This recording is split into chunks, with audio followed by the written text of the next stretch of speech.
Programang ito ay rated SPG. Striktong patnubay at gabay ng magulang ang kailangan. Maaaring may masiselang tema, lengguwahe, karahasan, sexual, horror o droga na hindi angkop sa mga bata. Eira, napahiya sa korte ng dahil kay Lilet. Alamin natin. Welcome back sa aking channel, mga kaganapan sa Lilet Matias. Puro kayabangan nga ang lumalabas sa bibig nitong si Eira. Pinaninindigan talaga nitong si Eira na si Lilet ang tunay na pumatay kay Attorney Meredith. Wala namang pakialam itong si Lilet dito kay Eira dahil alam ni Lilet sa sarili niya na hindi niya magagawang patayin ang sarili niyang ina na si Attorney Meredith.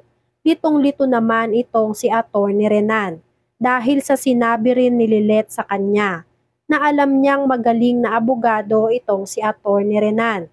Kaya hindi basta-basta maniniwala si Attorney Renan sa basta na lang sinasabi nila at kulang-kulang na mga ebidensya.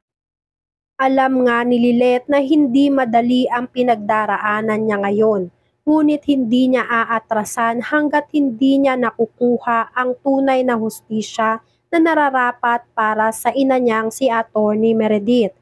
Dahil wika nga ng pamilya Matias, walang aatras.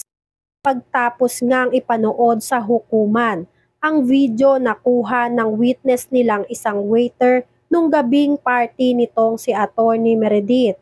Lumabas na hindi naman talaga alam at hindi narinig ng witness nila Eira ang totoong pinag-uusapan ni Lilet at ni Attorney Meredith.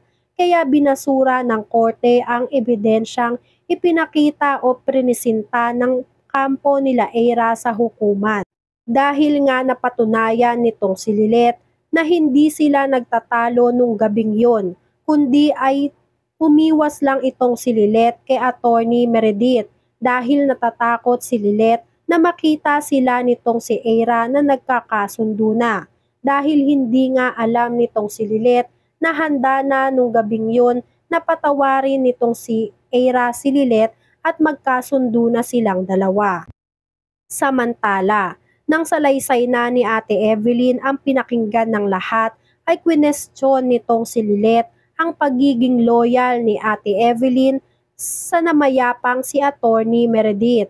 Hindi raw ba tinulungan o hindi nagawang tulungan ni Ate Evelyn si Attorney Meredith laban sa isang maliit na tao na katulad nitong si Lilet. Hindi hamak raw na mas malaki naman si Ate Evelyn kay Lilet. At hindi man lang daw sinunggaban nitong si Evelyn si Lilet nung gabing nakita niya na walang awang pinatay ni Lilet ang sarili niyang ina na si Attorney Meredith. Malaking puntos nga ito para kay Lilet dahil na-realize ng hukuman na tama ang sinasabi ni Lilet na hindi man lang tinulungan ni Evelyn itong si Attorney Meredith nang makita at masaksihan na walang awang pinagpupukpok daw nitong si Lilet si Attorney Meredith sa ulo nung gabing yon. Hamak na mas malaki naman raw itong si Evelyn dito kay Lilet.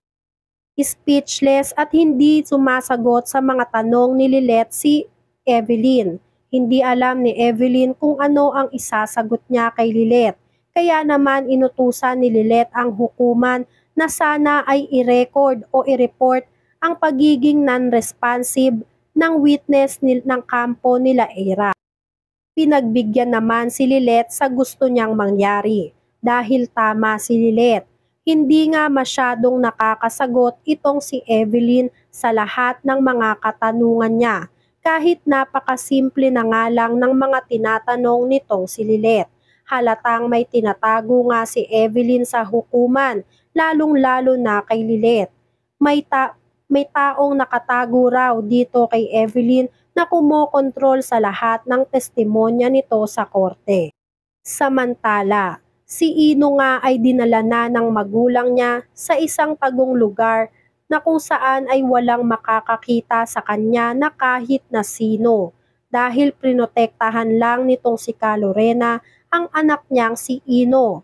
Dito nga ay hindi nagustuhan nitong si CRD ang ginawang pagtatago o pagtakas ng anak niyang si Ino Pangalawang beses na raw na may ginawang kasalanan ang anak nilang si Ino. Panahon na raw na pagbayaran ni Ino kung may kasalanan ba siya sa pagkamatay ni Attorney Meredith.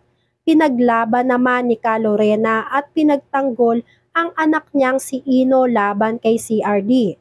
Hindi raw si Ino ang pumatay kay Attorney Meredith.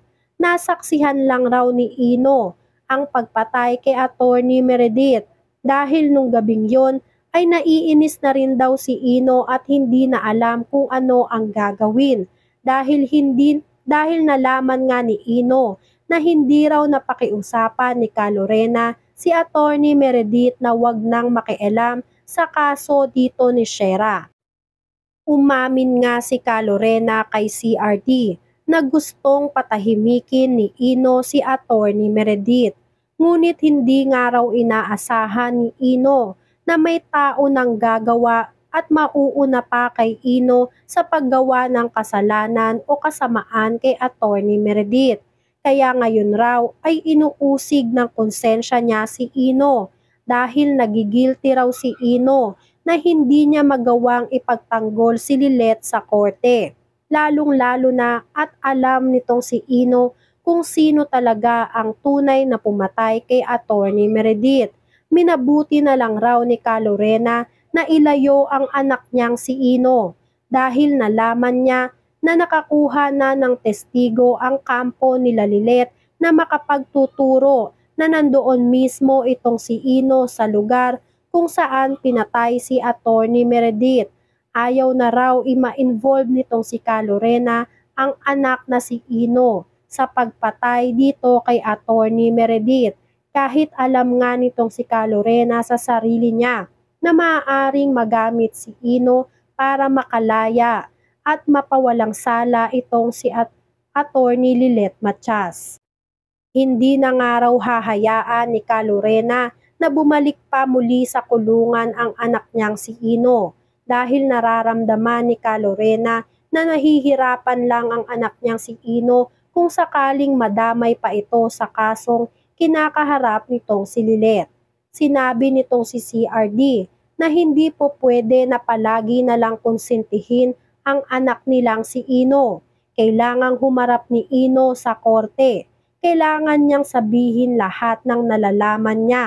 Dito nga ay hindi pumayag si Ka Lorena sa gustong mangyari nitong si CRD. Ayaw ni Ka Lorenang mapahamak ang anak niyang si Ino. Kaya niya raw pinilit si Ino na umalis muna ng lugar nila. Dahil alam ni Ka Lorena na si Ino na ang susunod na hahanapin ng kampo nila Lilet. Dahil alam nila at nakita ng testigo nila Lilet na nandoon mismo si Ino kung saan pinatay si Attorney Meredith. Kung sakali kayang kunin si Ino bilang star witness nitong si Lilet, papayag kaya si Ino sa gustong mangyari ni Lilet? Yan nga ang mga kaganapan at mga dapat nating abangan dito sa Lilet Matias. Kung gusto nyo pa ng mga gantong klaseng video, ay mag-subscribe at i-like itong video na to. Maraming salamat po.